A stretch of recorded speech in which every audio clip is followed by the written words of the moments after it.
Kukwilyuhan kita, ilalabas kita, gagalugarin kita, etc. etc. Bakit umaabot na sa kanyaan? Sabagat ang mga nakaupo natin dyan sa gobyerno, in particular sa Senado ngayon, ayoko nang sabihin eh. Nais ko na lamang sabihin sa inyo, pakinggan ang second hour natin. Ang pagtalakay natin dito sa issue na ito, second hour ng ating insights sa ating Fun Saturday Live tuwing araw ng Sabado. Puso sa puso ang mga usapan natin. Puso ko sa bayan ko. At itong ikalawang bahagi ang tinig ng ating sambayanang Pilipino. Tinig ng Pilipino para sa Pilipino. Inilalagay natin sa tamang daan, sa tamang pwesto ang ating pagtalakay sa mga issues. Kaya dito tayo nakikipag-ugnayan sa sambayanan. Ugnayan, pakinggan. Isa itong paglilingkod sa bayan ng palatuntunan ito. Public service. Tuwing araw ng Sabado napapakinggan ang ating Fun Saturday Live. at second hour ang ating Views in the News. Pagtalakay sa mga issues. Inside, guro-guro, opinion, and Saturday Live. At kagapay po ang inyong banlingkod, 6 na dekada ng mahigit na naglilingkod sa mga kababayan nating mga Pilipino. Pakinggan si Terrell Salvo tuwing Sabado dito sa FGS Web Radio para sa mga Pilipino. Ngayon pag-usapan natin itong may kaugnayan dito sa mga huling hibla ng balita na ipinagkaloob ko sa inyo, particular ang ating Legislative Department of the Government, a co-equal branch of the national government. We have the judiciary and we have the executive. Ito pong pag-uusapan natin ang pinakang sensitibo. Sa baka dito ang makinarya kung sa kotse, ito ang engine na nagpapatakbo sa isang sasakyan which is the Philippine country. The Filipino people of 115 million. Ito ang legislatiba, ito ang legislative na ngayon ay nasa kumukulong putik ng eskandalo. Why? Because of only one man. One man, iisang tao na dumudyos sa isa pang tao na parehong walang damdamin sa taong bayan. Alan Peter Cayetano. Diretsahan natin sasabihin, he is the spoiled brat. He is the troublemaker. And his ridiculous, irrational, and stupid leadership ang pag-uusapan natin ngayon. Sa kasalukuyan ng Senado ay patuloy na nagiging tampulan ng katatawanan, ng pagdusta, ng pagyurak, hindi lamang ng mga mamamayang Pilipino, kundi throughout the world, sa buong daigdig. Makikita ninyo ang mga headlines ng mga international media, mainstream media of that. Dito sa Amerika, sa mamdako ng daigdig, sa Europa, ang Senado, pagyaan ng paksa ng kanilang front page, pang pagyurak sa karangalan ng Senado ang naghahantad sa mga periodiko na ito. Even the national mainstream television networks dito sa Amerika, especially nang pumutok ang mga karumal-dumal na mga nangyari sa loob ng Senado. Only because of one man. One man, isang lalaki, isang tao.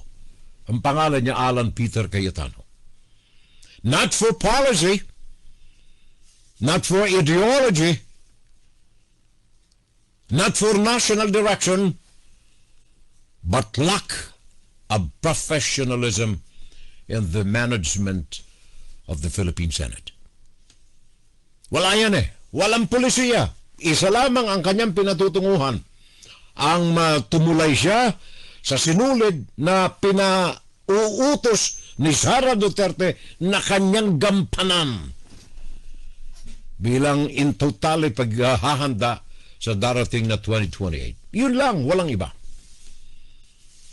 Ngayong mga panahon na ito ang nakasusuka ng mga sandali dahilan sa kawalan ng paggalang na, the lack of honor, the lack of credibility ng ating Senado. All because of one man na dumudyos sa isa pang tao, not for the Filipino people, but for one woman. And this man is Alan Peter Cayetano, the spoiled brat and the troublemaker in Philippine government. Bakit ko nasabing spoiled brat, mga kababayan? Let's go back. Ilang taon, siguro 1-2 dekada sa kasaysayan ng politika sa bansa. Sa ngayon ay may mga aapektuhan siya ng mga bulag, pipi at mga binge. In the persons of Robin Hood Padilla at saka si Marcoleta at saka si Amy Marcos. Nasa sideline, tahimik, pero may tali rin ito sa leeg. Si Bongo, tahimik, pero nandiyan nakasunod. And of course, yung isa na dating general nagtatago na ngayon. Sila ang kampo ng mga makabayan? No. Makasarili ang mga ito. Alan Peter Cayetano is not all alone fighting for nothing. Wala. Hindi ang taong bayan, hindi kayo, kundi lumalaban ito dahilan kay Sara Duterte. Ito pong dignidad ng Senado ngayon, wala na ito. Sinira ng husto dahilan kay Alan Peter Cayetano. He is a delusional, he is drunk with power, and he is feeling extremely entitled, selfish. Yan ang aking may sasabi tungkol sa pagkatao ni Alan Peter Cayetano. Delusional. Bakit natin nasabi ito? Delusional, lasing sa kapangyarihan. Balikan natin itong mga nakalipas when he was dati po dito yan sa Amerika. Sabi ko na nga sa inyo, may mga bahay itong mga ito dito sa New Jersey. Milyon ang halaga ngayon ng mga bahay. 3 yan na magkakapatid, magkakamag-anak na magkakatabi. Nandiyan sa isang exclusive hindi subdivision ang tawag dito sa amin, exclusive community. Now, bakit ko sinabing delusional? Kung baka nasisiraan na ng utak dahilan sa mga pangarap niya na hindi man maabot pero sa pangarap niya abot tanaw niya. Extremely entitled. Bakit natin nasabi ito? Ang kasaysayan po kasi ang matuwid na magpapaliwanag dito. Flashback natin. The year 2020. Si Alan Peter Cayetano ay nagkaroon ng pagkakataon na makakapit ng husto kay Rodrigo Duterte. In fact, mga juicy possessions ang ipinagkaloob sa kanya. Natatandaan ninyo yung Asian Games? Nagtampisaw 80 million sa isa lamang na kaldera. Kumbaga, nakita niya na entitled, paborito ni Rodrigo Duterte. Natalo nga lang siya sa kanyang pagtakbo bilang Vice Presidente. Kaya bilang pagpapalubag loob ni Rodrigo Duterte sa kanyang bata, binigyan niya ng magandang pwesto. Pinangakuan niya na mamuno sa Kongreso. Ang kaso hindi siya qualified. Kung pamumuno sa Kongreso hindi siya qualified ang qualification niya lamang ay sumipsip kay Rodrigo Duterte. Kaya sabi ni Rodrigo Duterte, pare ko halika. Halika rito, anong tawag niyan, Alan Lord Velasco. Halika rito. Ito ang more qualified. Ito ang sinusuportahan ng mayoriya sa Kongreso at that time, 2020. Sabi ni Rodrigo Duterte, sabakat ikaw kumpare kong magaling, ano ha? Ganito na lang gawin natin. Maghati kayo ni Alan Lord Velasco. Unang kalahati, ikaw, and then ikalawa ang kalahati hanggang matapos ang termino si Alan Lord Velasco. Bagaman ayaw niya, pero wala siyang magawa. Yun ang kanyang kondisyon na ipinagkalob sa kanya ng kanyang godfather. So, term sharing ang dalawa. 18th Congress, 2019. First 15 months, Alan Peter Cayetano. Nasa 15 buwan na, ayaw nang bumaba. Ayaw lang ipagkaloob ni Alan Peter Cayetano yung pwesto kay Alan Lord Velasco. Ayon sa kanilang term sharing agreement na napagkasunduan nila ni Rodrigo Duterte. Ayaw nang bumaba. 15 months in the position of Speaker of the House. Sabi ni Lord Alan, magpakalalaki tayo. Ako ang uupo, 21 buwan pa ang natitira, ako ang dapat umupo. Anong ginawa ni Cayetano? Pareho ng ginawa niya nung nakalipas na 2 linggo diyan sa Senado. Pinatayan ng internet yung Kongreso, pinatayan ng ilaw ang Kongreso, ang session hall, ipinadlock yung pintuan ng Kongreso para hindi makapasok ang mayoriya ng mga congressmen na sumusuporta kay Lord Alan Velasco. Yun ang ginawa niya rin sa Senado 3 weeks ago. Remember, modus operandi ni Alan Peter Cayetano. Ayaw bumaba sa pwesto. Nagkaroon ng standoff. Hindi makapasok yung majority ng mga congressmen sabagat sarado yung session hall ng Kongreso in 2020. Nagkaroon ng pagtigil ang operasyon. Imagine, 1 milyon ang ginagastos ng Kongreso sa isang araw to operate the system. 1 milyon. 2 linggo na walang operasyon ng Kongreso dahilan sa isinara nga, nakapadlock yung session hall ng Kongreso at that time sa maniobra ni Alan Peter Cayetano. Hindi makapasok yung great majority ng mga congressmen na laban kay Peter Cayetano. Kaya ang ginawa ni Alan Velasco, ayokong gamitin yung Lord, parang hindi ako si Alan Peter Cayetano na gusto niyang laging juice daw silipin mo ang kanyang nasa likod. Nagniningas na apoy. So balikan natin yung issue na ito. That was 2020. Sabi ng grupo, majority ng congressmen na sumusuporta kay Alan Velasco, there were 186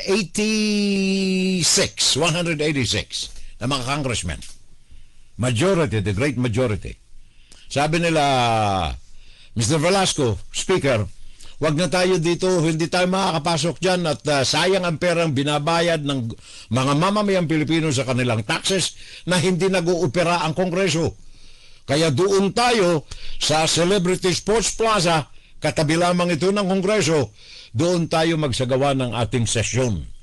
So yung grupo ni Alan Velasco nagsagawa ng official session ng majority ng Congress doon sa Celebrity Sports Plaza.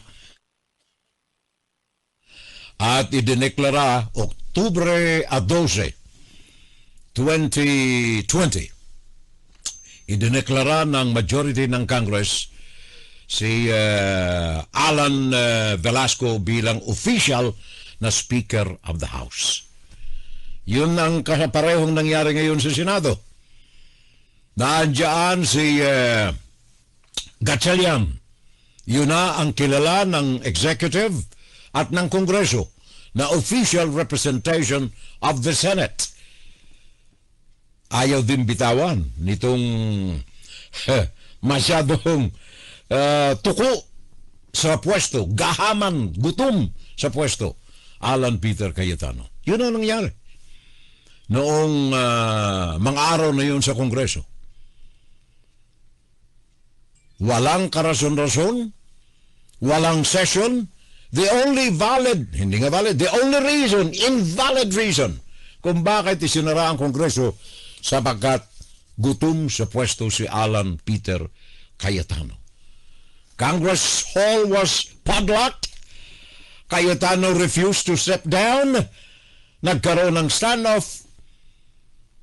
Nagkaroon ng idea pumunta sa Celebrity Sports Plaza. Nakakuha ng mayoriya. May bagong congressional speaker noong 2020. In fact, pakinggan natin itong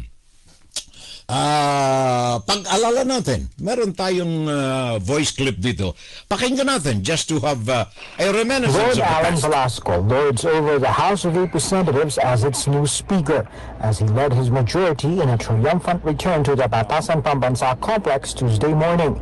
Before this, they assembled once more at the Celebrity Sports Plaza Tuesday morning. His group then headed to the Batasan and reopened padlock doors to reclaim the session hall, which had been closed shut since ousted Speaker Cayetano suspended sessions last week. This is the first time a huge number of lawmakers assembled at the session hall since the pandemic. Ang sabi naman nila, 3 o'clock pa ang simula ng budget deliberations. Kaya gusto namin ngayong umaga, tapusin na natin yung labanan sa Speaker para once and for all, we can continue and concentrate on the budget as requested by the President. And as, as of course, our job to the Filipino people. Motion is hereby Deputy Speaker Conrado Estrella presided over the session, during which Pampanga Representative Rimpi Bondok moved to ratify the election of Velasco. Again, 186 voted to ratify Velasco's speakership, in a proof that he has the support of the majority. With 186 affirmative votes, we now have ratified the election of the new Speaker of the House, Speaker Lord Alan Velasco. Addressing the plenary for the first time, Velasco pointed out how the 2021 budget was sacrificed because of attempts to break the term-sharing agreement. As the head of a nation comprised of 109 million people, our President is voicing out the widespread sentiment that the interest of our people, especially at this time of COVID-19 pandemic and the concomitant crisis it has spawned, is being sacrificed before the altar of personal greed and political ambition. Walang magawa si Alan Peter Cayetano. That was 2020, October 12. Sa loob ng Celebrity Sports Plaza. Si Cayetano nandoon sa Kongreso. Nakasarado ang mga pinto. Nandoon siya sa opisina niya. Nagsisigaw. Sabi niya, fake session ang naganap. Doon sa Celebrity Sports Plaza. Hindi niya kinikilala ang mayoriya na desisyon ng Kongreso. Wala siyang magawa. Sabi ng kanyang amo, si Rodrigo Duterte, Alan, tigay mo na lang. Kasi wala naman tayong magawa na. Malaki ang kanyang mga followers 186 Kaya si Cayetano bilang sunod-sunuran sa mga Duterte, sige sir, I will officially announce my irrevocable resignation sa aking Facebook live stream. Doon! Natatandaan ninyo? That was October 15, I think.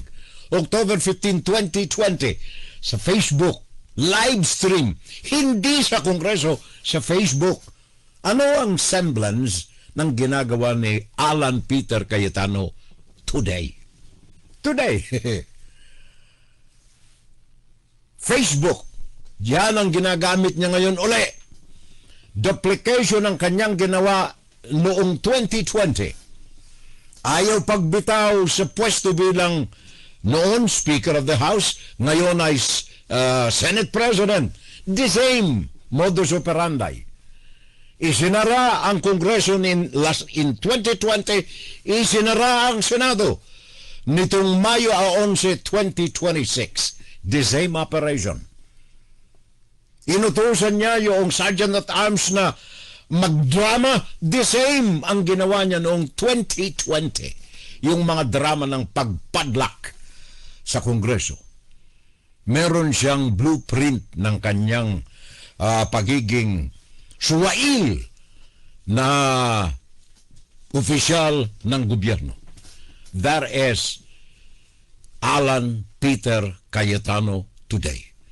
Ridiculous, irrational, and stupid kind of leadership na nagsaboy at patuloy na nagsasaboy ng putik sa imahe, sa larawan, sa mukha ng mga Pilipino sa daigdig. Nakakahiya tayo. Siguro, makapal na ang mukha ni Alan Peter Cayetano diyan sa tagal na niya ng mga pamumulitika sa mga Pilipino sa bansa na maging ang Diyos ay ginagamit niyang instrumento. Pero sa mata ng mga taong mulat ang mga mata, nakabubukan ng kanyang dibdib at nakakarinig ng mga pangyayari, nakakahiya ang dala ni Alan Peter Cayetano sa mga Pilipino sa daigdig. Maging dito sa amin. Ano ang mga natatanggap kong mga komunikasyon dito sa telepono, sa messaging? Para anong nangyayari sa atin ay nakakahiya. Kasi maski sa opisina namin, pinag-uusapan ang mga grabing mga nangyari sa mga politika natin dyan sa bansa. Siguro, makapal ng masyado ang mukha ni Alan Peter Cayetano riyan, kaya hindi niya nararamdaman. At saka yung kanyang mga subalternos. Pero kami ditong nasa labas, outside the box, pag binabato ang kahon, kami ang unang natatamaan. Kami na ang mga dugo namin, ang mga kulay namin ay hindi may pagkakaila na mga dugong mga Pilipino. Cayetano and his ridiculous, irrational, and stupid kind of leadership. Nagsimula noong Mayo 11. Mayo 11, ngayong taon na ito.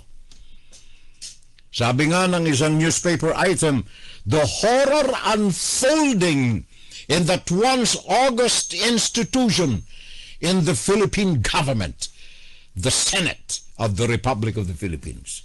Ataka mo yan? The horror! Hindi aking katagayan, newspaper yon. International issue. The horrors unfolding in that once august institution. Kapitapitagan. August institution. Ipinararalan. Sinasamba. Sinasaluduhan. August institution. Ano nangyari ngayon? Hindi mo na makakilala sapagkat nakukula-pula ng putik just because of one man na ayaw umalis sa kanyang pwesto. May 11, 2026. Inulit ang nangyari sa Kongreso. Ipinadlak ang Senado. Inalisan ng kuryente. Inalisan ng internet. Inutusan ng kanyang Sergeant at Arms magdrama ka sa pintuan. Everything there are documented today. Drama sa pintuan ng Senado. Nagpaputok. Iskandalong katakot-takot na ibinunga sa buong daigdig. Nakakahiya sa amin, sa atin na mga Pilipino. Kasama sa drama, ang kanyang egoy, ang kanyang puppet, Ronald Bato de la Rosa, Mr. PNP, Mr. NBI, trumabaho naman kayo. Dito, ang layo ko 12,000 miles away from the Philippines, pero may mga nakausap tayo rito mga report. Nandoon sa Mindanao, sa Davao, nagtatago. Si Ronald Bato de la Rosa. At hindi lamang nagtatago, palabas-labas pa sa south border ng Pilipinas. Di ba natin nalalaman yan, NBI? Do your job. Ronald Bato de la Rosa. Dapat ay nasa bilangguan na ng ICC ngayon. Parte ng drama ni Alan Peter Cayetano ang patakasin sa Senado si Roland Bato de la Rosa. Bakit siya ang nagpatakas?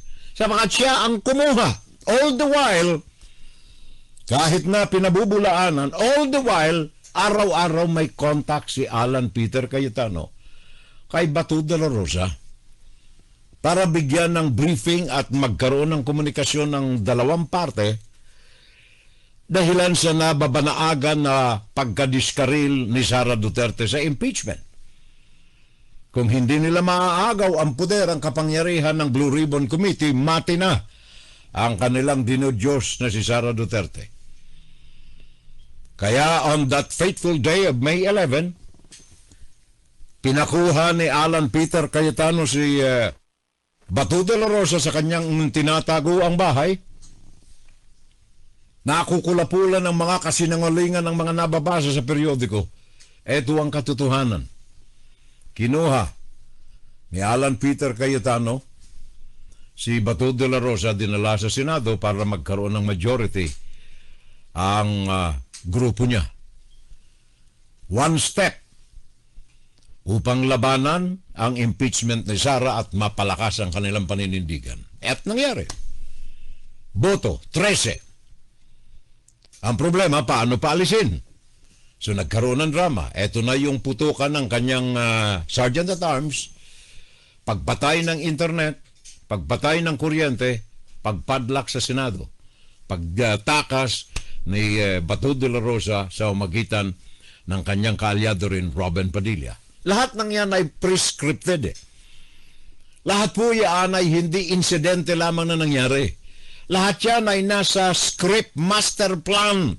Paano papasok, paano lalabas. Ang hindi lang nakapangyari ay yung kanyang maiso group na natakot, na kubarde. Yun ang dapat na kanilang instrumento sa labas ng compound ng Senado. Walang nangyari sabagat hindi siguro nabayaran ng husto yung mga kasama dyan sa grupo na dapat ay maglunsad ng rally, ng protesta at manggulo sa labas ng perimetro ng Senado. So, the rest is history. Nakatakas na ngayon si Bato de la Rosa. Ngayon, ayaw bumitaw. Ayaw bumitaw ni Alan Peter Cayetano, ang kanyang kapatid si Pia Cayetano, naglunsad ng kung ano-ano mga theatrics, drama sa loob ng Senado. Nandiyan ang paiyak-iyak. Nandiyan ang mga chorus niya sa likod. Amy Marcos, Legarda. Ang tahimik lang si Bongo. Kasi matindi ang kaso ni Bongo eh. Ayaw niyang umimik. Sabagat baka pag siya'y umimik, mapansin siya ng media at siya ngayon ang harapin ng media. Mapapadali ang kanyang biyahe patungo sa ICC. Kaya tahimik. Tahimik si Bongo. Tahimik ka lang. Huwag kang umimik. Pag umimik ka, yung camera ng ABS-CBN baka matutok sa'yo. Mati ka. Kaya tahimik si Bongo. Si Jaime Marcos, ang kapatid niya, presidente, hindi siya pababayaan siyempre ng kanyang kapatid. Kahit na nga ano pang klase ng mga pagduhagi ang kanyang gawin, kapatid-kapatid, alam niya ang pagkatao ni Bongbong Marcos na makapamilya. Bongbong Marcos makatao. Bongbong Marcos mahiyain. Bongbong Marcos submissive. Labang kay Amy Marcos bungangera. Ano? Sino may sabing hindi kapatid? Kapatid yun eh. Pareho silang Marcos ang apelyido eh. Oh, kapatid. Huwag mong pansinin ang baba. Para-pareho yun eh. Yung baba mahaba. Kapatid. Balik tayo rito kay Alan Peter Cayetano. Ito pong mga sabi nga nitong media, these disgraceful moments, yung nakaririmarim na kalalagayan ng Senado natin ngayon, would gravely dent the Senate's standing and credibility not only in the country, hindi lamang sa Pilipinas, but in the world, because of one man, Alan Peter Cayetano. Sabi nga nitong isang komentaryo rito, and it is not over. Gawa ng nakakapit tuko pa si Alan Peter Cayetano sa kanyang pwesto sa Kongreso. Supported by his sister Pia Cayetano and Amy Marcos. Amy Marcos. Di ba nahiya si Amy? Alam niya namang isinusuka siya ng grupo ni Sara Duterte. Alam niyang ginagamit siya bilang piyon. Kaya lamang si Amy Marcos, for whatever reason, nakakapit doon to the extent na grabe niyang sampalin kaliwat kanan ang pagkaimahe ng kanyang kapatid, Presidente Bongbong Marcos. Nakakaya. Sabi nga rito sa article na nabasa natin, Amy Marcos, The Conspiracy, horrified ever or even her own colleagues. Ito doon sa video na kanyang pinalabas sa session ng bogus na Blue Ribbon Committee ni Marcoleta. May video sa roon para wasakin ang pangalan ng kanyang kapatid. Sabi rito ng publication na ito, the conspiracy video of Amy Marcos horrified even her own colleagues. Ito mga kasama niya, sina Marcoleta, si Alan Peter Cayetano, si Bongo, Robin Padilla, etc., etc., etc. It horrified even her own colleagues when she used the Senate floor to present a video alleging hodgepodge of conspiracy theories, among them that the administration of her brother, President Marcos, was supposedly in cahoot with allied lawmakers to tinker with the 1987 Constitution. Pataki mo, mga kasama niyang kalyado, ha? Kahit na pinakambobo pa dyan si Robin Padilla, tatanga-tanga na sa itsura, sa salita, sa gawa, pero maski si Robin Padilla, natulala, bakit, ano nangyari? Bulungan na lang ninyo ako kung ano nangyari. The public perception of the Senate today is a joke. The Senate is a joke. Nakatatawa. Mantakin mo pati na yung grupo ni na Gatchalian, apektado. Kasi hindi naman sinasabing, the group of Alan Peter Cayetano is a joke. Hindi National media, international media. The perception of the Senate today in the Philippines is a joke. Sabagay may nakaragdag. That's because of Alan Peter Cayetano. An institution where all bets are off for machination, duplicity, lying, and every manner of disreputable conduct. Yun. Wala akong maisalin sa Tagalog ng mga adjectives na yun. Pero sa pandinig ko at pakiramdam ko, ikinasusuka ng description na yan ang larawan ng Senado ngayon. Especially Blue Ribbon Committee. Saan nga makakita? Eto, pakinggan nyo, ha? Eto po, usapang matino lang itong pinag-uusapan natin. Wala tayong kalabang individual sa mga ito. Pinag-uusapan lang natin yung kanilang mga ginagawang trabaho na apektado ang 115 million Filipinos. Whether you live inside the country or you are outside of the country. If you're a Filipino, you are paying taxes, you are affected. Kaya pakinggan ninyo ito. Blue Ribbon Committee. Chairman, Marcoleta. Yun ang chairman nila. Hindi ba sa pangalan pa lang nakakasuka na? Blue Ribbon Committee. Kung iti-trace back natin, ako po matanda na. Inaamin ko naman yan Kita naman ninyo ang buhok natin. Ako po matanda na. Nakagisnang ko na bilang media man ang napakaraming presidente sa Pilipinas. Even before I became a media man, may atensyon na ako na naaalaala hanggang ngayon sa mga presidente ng Pilipinas. Mga 1950s, sina Magsaysay, sina Quirino, si Macapagal, hanggang kay Marcos. Si Marcos ang pinakamahaba, 21 anyos si Marcos. Yung unang mga taon ni Marcos, leading to the martial law in 1965,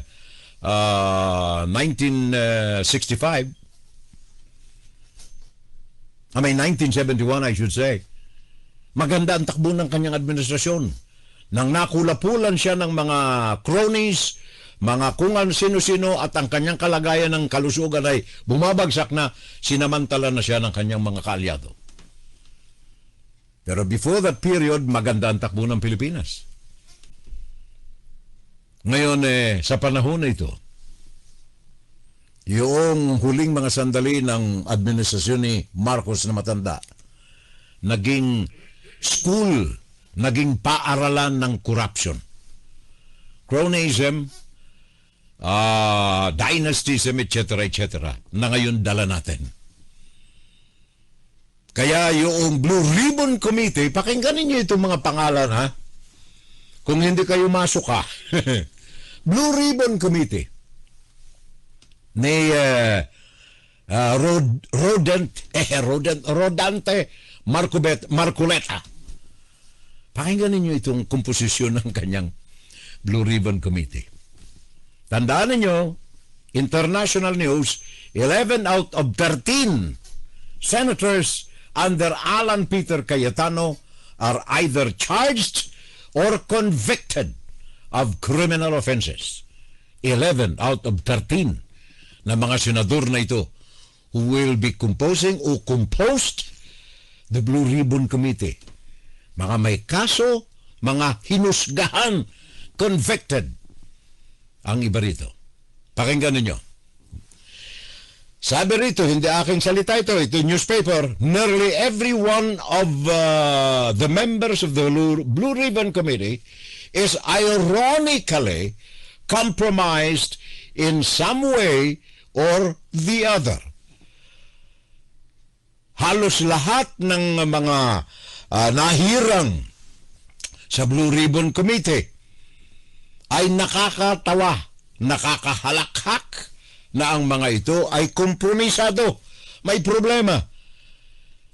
Anumang panig ang ating, baling ang ating tingnan. Jinggoy Estrada, naharap ng plunder, graft charges, ngayon nakabilanggo. Rodante Marcoleta, 75 million campaign donations, unexplained, nasa pagdinig ngayon at pagbusisi ng kaso sa Ombudsman. Christopher Bongo, ICC, kasama sa extrajudicial killing. Robin Hood Padilla, iniimbestigan obstruction of justice sa pagtulong nitong maitaka si De La Rosa.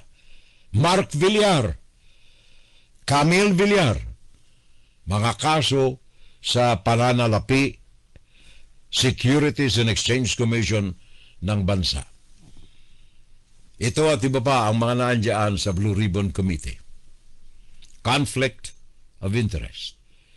Paano mo masusuyod ang katotohanan na kung ang kaharap mo na nag-iimbestiga sa mga dapat malamang katotohanan ay sila mismo ang mga pinaghihinalaan? Paano mo mamaiimbestigahan ng isang kriminal na ikaw pala yun?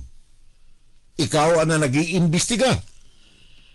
Conflict of interest.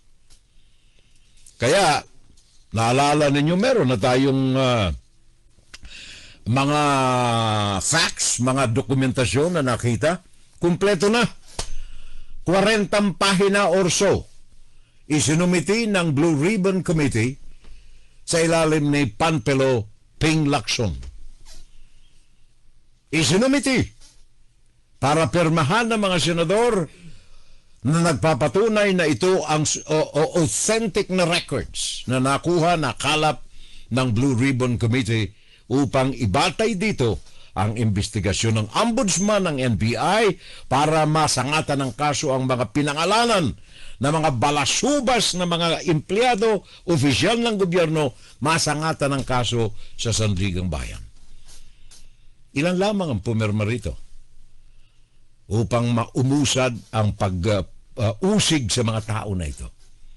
Lahat ng mga kasama rito ni Marcoleta, ni isa sa mga ito hindi pumirma. Ngayon isinasalang nila yung mga, anong tawag niyan? Mga peke na mga sundalo. 5 million each na ibinayad, sabi ng NBI ngayon. May mga dokumento sila. Testimonya ng mga kamag-anak ng ilan dito sa mga dating mga marino daw na ito. Na nagsabi na, sila'y nagdala ng mga male-maletang mga pera dito sa ganito, dyan sa ganyan, doon sa ganoon. Mga taong ang iba ay patay na bago pa man ay hatid yung pera. Sabi ng mga testigo, matagal na patay yun Paano masasangkot doon sa pagtanggap ng male-maletang pera? Sabi ni Alvarez, kung may totoong may maleta rin, ay ibigay ninyo sa akin. Kasi ako'y kinagagalitan ng aking asawa. Kasi tumanggap pala ako ng 2 maleta, ay wala naman. Ay hinahanap sa akin ng aking asawa. Sabi ni Congressman Alvarez, lahat ng ito ay mga bogus. Kaya naalala ko yung sabi ni, eto hinahangaan ko ito Sinasaluduhan ko ito Sabagat naalala ko nung araw si Colonel Reed, Colonel Red. At saka si Kapunan, at saka si Attorney Eli Pamatong, pumunta yan sa programa ko sa DZXL nung araw. Noong panahon na sumisiklab na yung people power. Kasama nila roon, itong si Coronel Coronel Kerubin.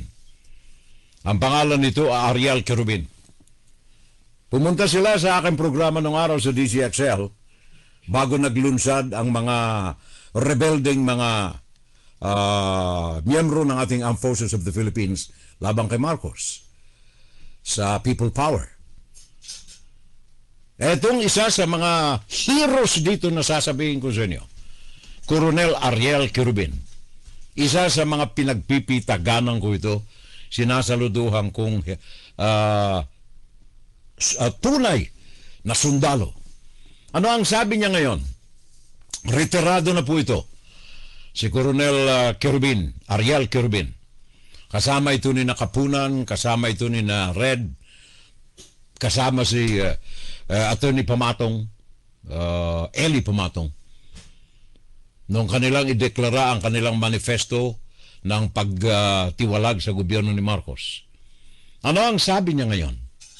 Sabi niya, retirado na ako ngayon na Marine Officer. Marine Officer. Ito ay kanyang mensahe dito sa mga bogus nagpabayad, nagpagamit na 18 mga ex-Marine officers na ginagamit ngayon ni Marcoleta, ni Mike Defensor, at saka ni Alan Peter Cayetano upang bumaluktot ng mga issues na dapat sila ang tumutulong na maghwantad ng kasinungalingan at magtuwid ng mga kasalanan. Ano ang sabi ni retired Marine Officer Ariel Kerubin? Sabi niya, 2 ulit akong nabilanggo. Sabi niya, ang eksperyensya ng ito na halos kanyang kinamatay. Clinically dead siya. Dahilan sa paglaban niya sa corruption sa gobyerno, paglaban niya laban sa mga tiwali sa gobyerno. Kaya ang tanong niya, how can we dignify and say these men, the 18 so-called ex-Marines, how can we dignify and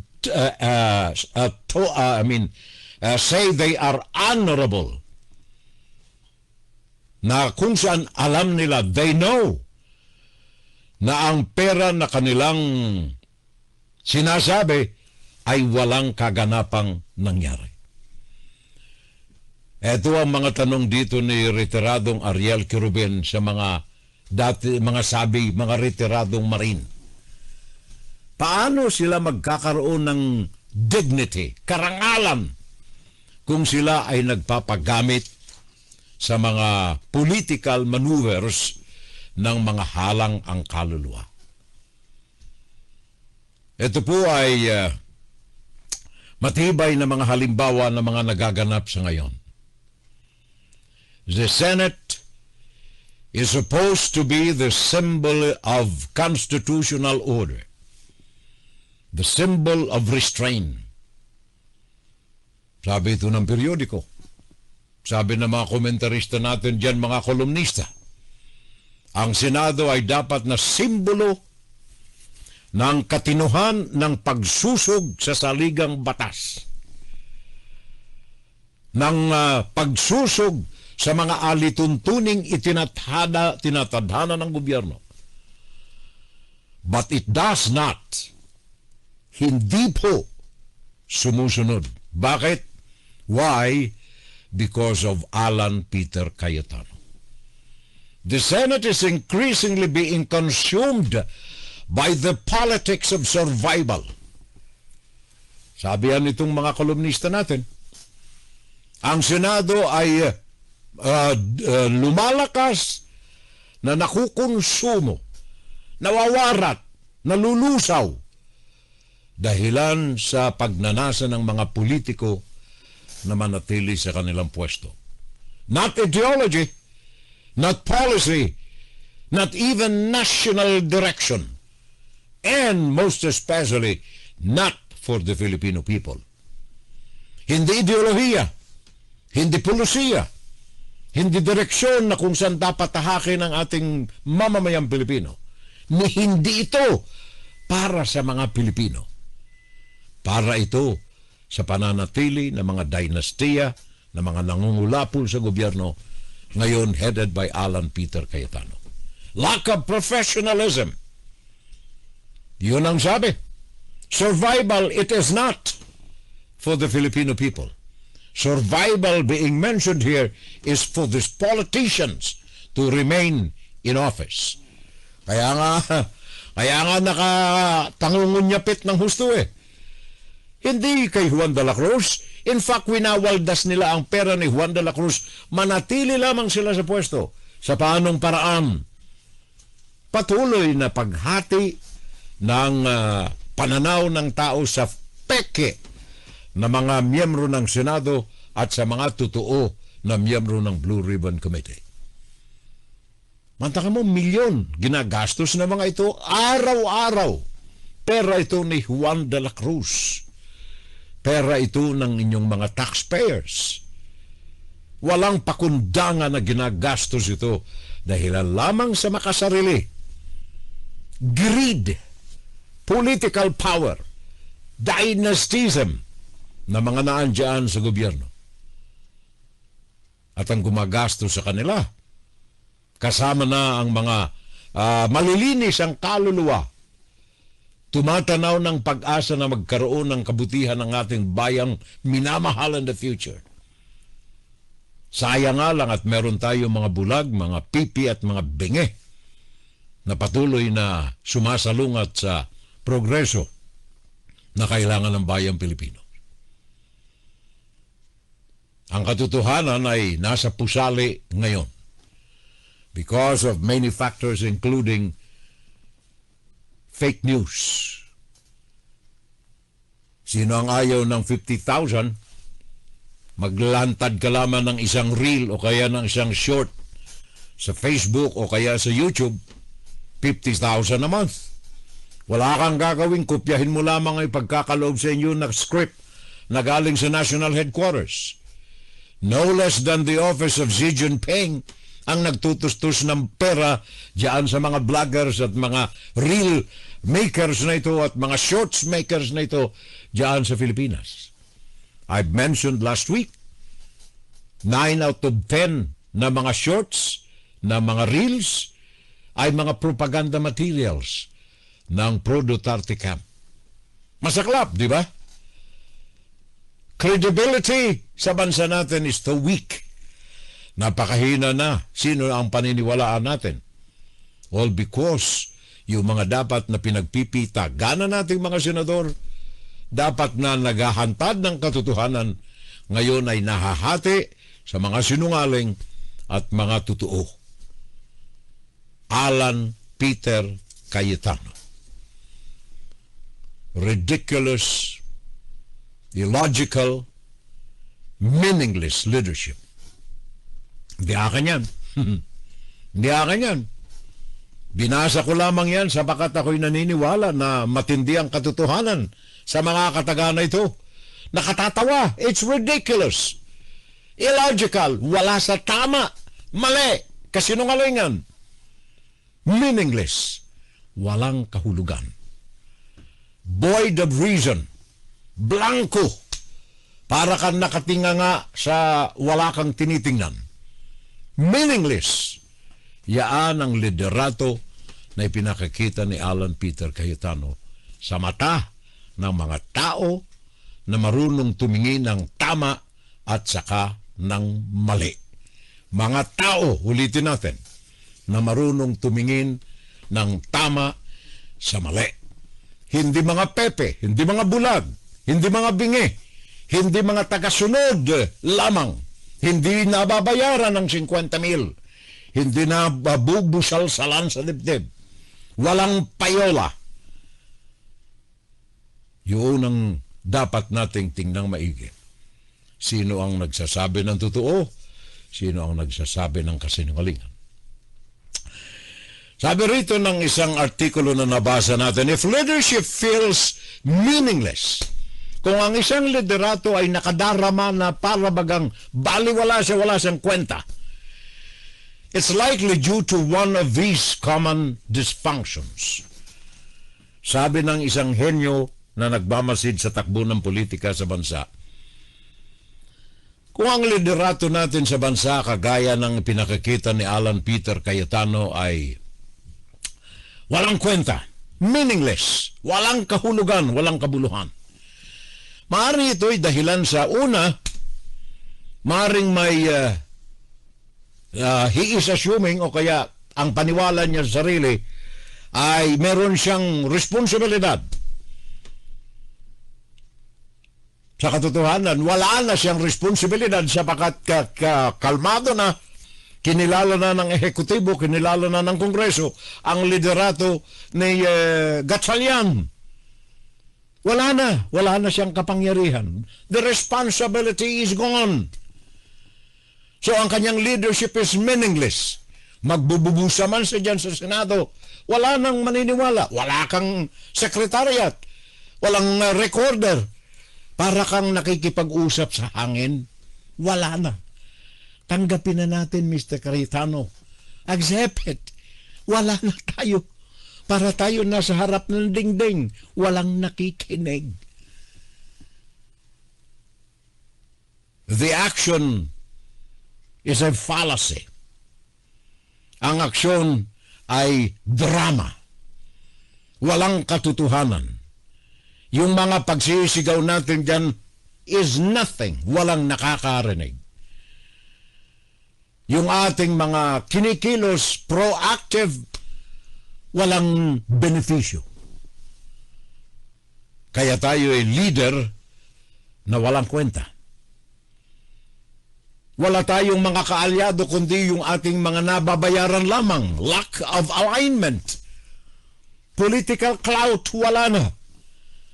Sabagat ang naniniwala lamang sa atin ay iilan na mga nabayaran, may sustine, bulag, pipi at bingi, at natatakot na sila'y balikan ng mga power that be. Kaya sa ating mamamayang Pilipino, I think it is also important for us to know, mahalaga sa ating bawat Pilipino, na malaman natin, at the end of the day, sa pagtapos ng araw, ang kapangyarihan na sa kamay natin. Wala kay Alan Peter Cayetano. Wala even diyan kay Gatchalian or kung sino mang leader. Nasa kamay natin, mga Pilipino. The power is in our hand. Nasa kamay natin. Gamitin natin ito. Kung tayo ay bulag, pumunta tayo sa doktor, meron diyang mga public practitioners, walang bayad. Baka may katarata ang mata natin, pakiskis natin nang tayo'y makakita. Kung tayo'y mga bingi, punta tayo sa eye, ear, and nose specialist. Merong medisina riyan na inalalagay dyan upang malusaw ang ating mga dumi sa tenga nang tayo'y makarinig na muli. Ang ilong natin, pwede nating singhutin ng Vicks Vaporub. Nang lumuwag-luwag ang ating pagsinghot at maamoy natin ang baho sa ating paligid. At ang ating bibig, kalamansi juice para lumuwag-luwag ang lalamunan natin nang tayo makapagsalita. Meron tayong mga cough syrup na pwedeng gamitin para gumanda ang ating pakiramdam. Only then na ang mga bingi ay makarinig, ang mga bulag ay makakita, at ang mga pipi ay makapagsalita. Only then, kung ang mayoriyang ganito ay nasa sa tuktok ng kapangyarihan sa bansa. Only then, nababalik natin ang napakagagandang mga uri ng kasaysayan na meron tayo sa Pilipinas during the American time, during the American period. Napakaganda ng pananaw ng ating mga karatig bansa sa daigdig. Even the United States sinasaluduhan ng Pilipinas because during those times, Philippines was the pearl in the Orient, respected.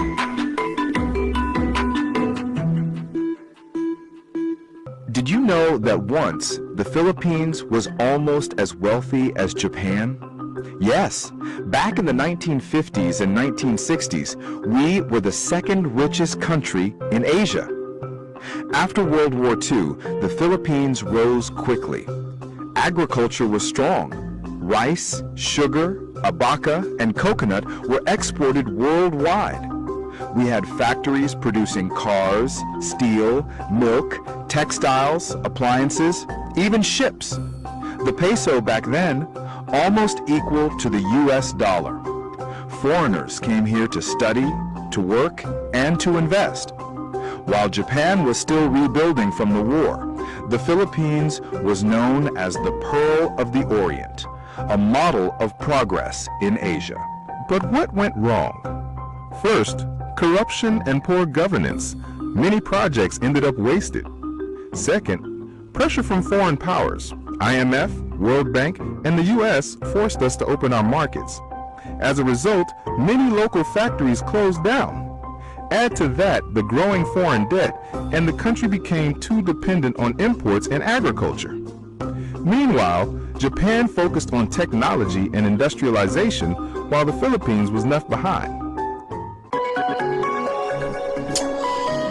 Bayan ko, gumising ka, please. Puso ko sa bayan ko. Sana mapakinggan natin ang tinig na ito, tinig ng mas nakararami. Tinig ng Pilipino para sa Pilipino. Huwag nating kaligtaan na ikalat natin ang katotohanan. Ikalat natin ang makabayang mga kataga at damdamin. Ugnayan, pakinggan. Pakiusap na lamang, gawin natin itong paglilingkod sa ating sambayan. Public service. Sinisimulan natin ang paglilingkod na yan sa bayan sa ating palatuntunan, ang ating Fun Saturday. Fun Saturday Live. Agapay po ang inyong abang lingkod, laging alala.